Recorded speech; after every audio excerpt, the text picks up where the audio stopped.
Well, we did it, guys. After waiting 27 years for the newest installment in the Sony's Spider-Man universe of PlayStation films, we finally have Jared Leto's masterpiece, Morbius. I'm so excited to talk about this movie, but before we get there, let me just say, I want to just give a huge shout out to our sponsor, Heinz Ketchup. Thanks again. Heinz Ketchup, go buy it, and Heinz and Ketchup. So, Morbius is finally the film that came out, and people are seeing it. There are tickets being sold, some people not seeing it, and tickets not being sold. And Morbius is out. You can watch it in theaters today.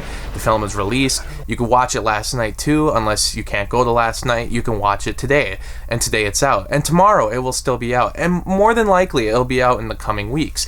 And you can see it. And Jared Leto. And there's Morbius. And it's like, I have so much to say about this movie. My expectations were already pretty peak high.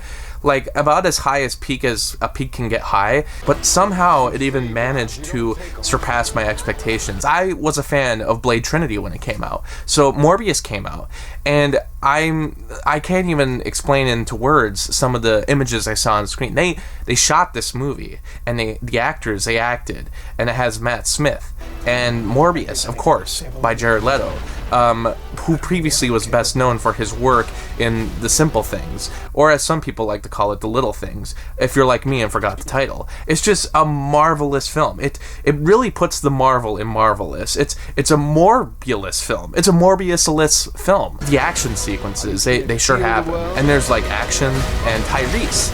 And Tyrese is in the film, and in the trailer he had a robotic arm, and in the film, I don't know if you see the robotic arm. There's a robotic arm on the table, but it's Tyrese.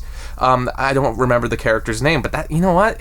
Even if they called the character Tyrese, I think it'd be amazing. And the movie starts and it begins, and there's an opening credits montage, and the film begins, and we just go into a scene that it's so good. I can't even describe it, but it happens. And I think my favorite scene was probably the scene with the shark. Now that's in Jaws, but in Morbius there is a vampire, and the vampire does suck blood. You don't see the blood, but he sucks it, and that's why you don't see it, because he sucks it.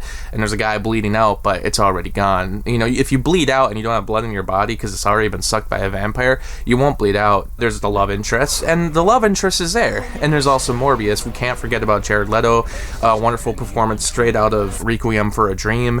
And this could have very well been his next Requiem for a Dream. And that's too bad the movie was released so early this year. I was expecting it to get nominated for some Oscars, but frankly, since it's so early from the upcoming Oscar season for 2022, I just don't think that Oscar voters are going to remember it, which is really too bad. I would really love to see Morbius get presented the award for Best Picture by the collaboration of Will Smith and Chris Rock, who would be hosting the show, obviously. I think it's just too bad that we're not even probably going to get that chance, because frankly, people are going to forget about this movie. Up until this point, I would say my favorite Marvel movie probably would be Guardians of the Galaxy. And it's really early to tell. I mean, after watching Guardians of the Galaxy multiple times, it started to kind of climb up there as my favorite. Same with Endgame, same with Thor Ragnarok. These movies improve with each viewing. But already, I feel like Morbius is up there, top 5. It doesn't seem like a movie that I'm, going to forget. Even as I talk about it now, I'm reminiscing about so many scenes, and I've told you about them.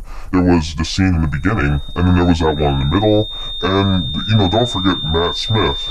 And, even the ending, Michael Keaton, which, God, he is almost delivering a performance on par with what he did in Night Shift. And it's really incredible to watch. Frankly, I'm surprised that Marvel Cinematic Universe Studios decided not to do more with Michael Keaton's Vulture, because after Sony took him, I think they're going to look at that and be like, man, we really should have just, given the money to buy Sony, PlayStation, the entire company. And, from what I heard, Michael Keaton was giving such a dramatic performance at the end of the film that they actually had to CG a mask over his face while he was talking with Morbius, because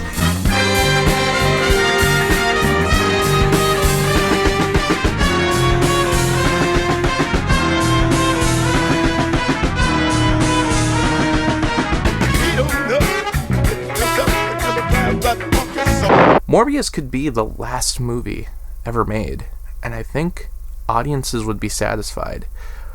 Morbius is cinema.